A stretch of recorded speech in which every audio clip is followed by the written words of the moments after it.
Capítulo 71. 4. Você vem a mim. Sim, por favor, levante-se e dê uma olhada mais de perto. Este é um artefato memória. Meu general em exercício, o segredo e a origem da senhorita Laura de Farnese estão contidos neste objeto. Depois da negociação com a princesa imperial do Império, ela passou-a para mim. A princesa imperial é uma pessoa inteligente. Ao usar este segredo, ela iria, sem dúvida, atacar a dignidade de Farnese. Além disso, o golpe político que meu general interino receber provavelmente será transferido diretamente para mim também. Eu cantarolei como se estivesse contando uma história divertida. No entanto, como minhas palavras continuaram, o rosto de Paimon se tornou mais rígido. Não tenho certeza de quem foi, mas parece que quem quer que tenha presenteado a princesa imperial do Império deve ter me aborrecido bastante. É triste. Eu não me lembro de ter cometido qualquer delito em particular, mas para mim mesmo receber tal ressentimento. É por isso que, mesmo que eu não deseje que isso aconteça, uma relação antagônica se forma entre mim e essa pessoa. Não é esse o caso, Alteza. O que há com esse rosto, Paimon? Não há muitas coisas no mundo que sejam tão empolgantes quanto o progresso da autodescoberta. Portanto, mesmo que aquele seu rosto nu, que você acabara de descobrir, fosse o de um hipócrita ridiculamente ruim, essa é a sua verdadeira natureza. Se você é incapaz de amar a si mesmo, então quem poderia amá-lo? Tudo bem. Eu, como esperado, amava minha própria vida que era insana sobre a autoridade. A razão pela qual amamos a vida não foi porque estávamos familiarizados com a vida, mas porque estávamos familiarizados com o amor. Até mesmo um dia você amará seu eu hipócrita.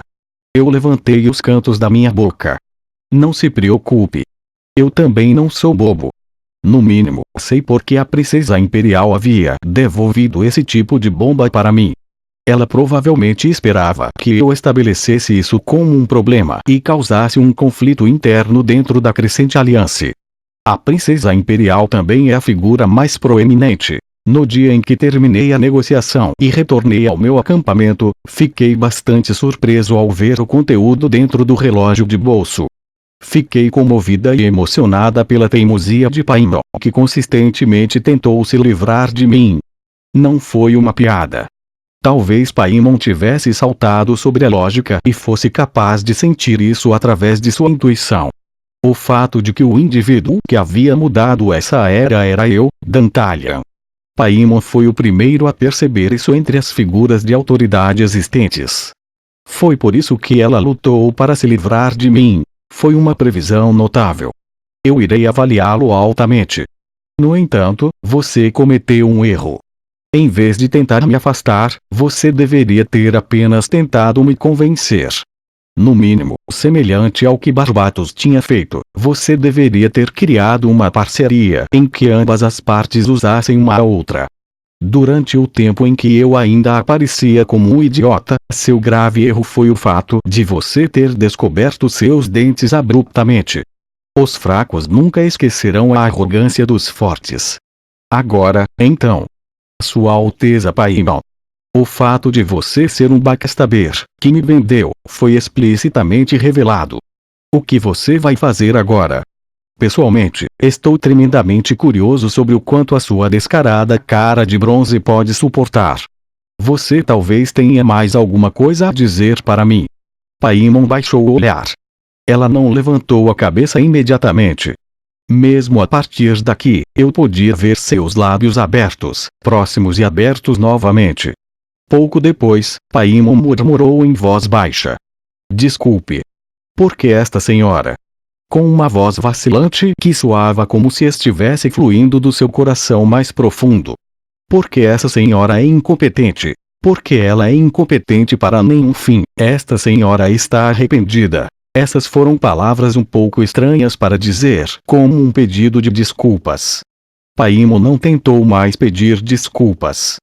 Ela simplesmente se levantou, com o rosto ainda olhando para baixo, e saiu. A borda de seu manto, que se tornara suja pela chuva, foi arrastada para trás como uma maré. Citri, a culpada por trás do incidente de hoje, olhou para mim sem emoção em seu rosto antes de perseguir Paimon pouco depois. E assim, as únicas coisas que permaneceram ao meu lado foram, mais uma vez, o punhado de palha, a cadeira de madeira surrada e as 2 poças de água barrenta que ainda tinham de secar. Finalmente pude deixar escapar um suspiro de alívio quando todos se foram. Embora fosse uma vida que realmente não tinha muito, eu estava satisfeito com isso. Já está na hora. Eu olhei para o céu noturno. Embora Paimon insistisse que eu estava entendendo mal alguma coisa, pelo contrário, era algo que eu queria dizer a ela. Não apenas Paimon, mas Barbatos também pareciam estar firmemente entendendo mal uma única coisa. Semelhante a como Paimon parecia acreditar que esta era uma guerra que ela deveria enfrentar, Barbatos parecia pensar que esta era uma guerra que ela havia começado. Infelizmente, ambos estavam errados. Do começo ao fim, essa guerra era minha. Havia uma necessidade de fazê-los perceber isso. Se eles planejaram me distanciar da guerra, então que seja. Tente me colocar longe. No entanto, eles vão perceber amanhã a realidade de que mesmo que eu não me aproxime da guerra, será mais do que agradável me abordar. Farnese. Nossa hora chegou. A espada solitária de um rei humano, Laura de Farnese, calendário do Império. Ano 1506, mês 4, dia 7, Bruino Plains, o centro do exército da Aliança Crescente. Autoridade para sangue. Sangue por autoridade. Esta jovem senhora olhou para a bandeira por um longo período de tempo. A bandeira do seu senhorio. O provérbio que foi bordado com fio de prata. As linhas feitas de urdidura e trama que nos ligam e seu senhorio juntos. Eu não desgostava daquelas palavras que emanavam o odor e a fragrância do corpo de sua senhoria. Não só treinamos os 7.000 soldados de elite durante o inverno gelado. Sua senhoria conferiu uniformes em nós vassalos e criou uma nova máxima. Enquanto essa jovem treinou os 7.000 soldados totalmente segregados, sua senhoria reuniu os 7.000 em uma única unidade. O treinamento desta moça e a união de sua senhoria estavam interligados, e quando o início da primavera chegou, formamos um único exército distinto e forte. Um Barba, o chefe da guarda real, falou. Isso, parece que vamos lutar hoje sem mestre novamente. Não há problema algum. Esta jovem senhora falou com calma. Honestamente falando, o seu senhorio não é particularmente útil durante a batalha. No máximo, ele é medíocre e só pode ser considerado sábio ao esticar as regras. Desde que o senhorio desapareceu, parece que a cabeça de nossas forças foi cortada, mas quase parece que a cauda foi cortada, deixando nosso corpo mais leve. Eu só estou dizendo isso porque o mestre não está aqui, mas eu gostaria de dizer que eu penso da mesma forma. O capitão da guarda real gargalhou. O riso dela, se essa jovem dama quisesse expressá-lo, continha uma certa coisa que só podia ser descrita como louca. Estritamente falando, até mesmo a expressão maluca estava errada. Não era como se ela fosse louca, mas ela era louca por si mesma. Se esta jovem dama confessasse honestamente, então entre as pessoas servindo sob seu senhorio, essa jovem era o único vassalo que era pelo menos sensato. A senhorita Lápis era mais parecida com a de um animal selvagem incrivelmente inteligente que a de uma pessoa. A partir de um Barba, o líder da guarda real, cada uma das bruxas eram animais emplumados, cujas cabeças estavam totalmente voltadas para a luxúria.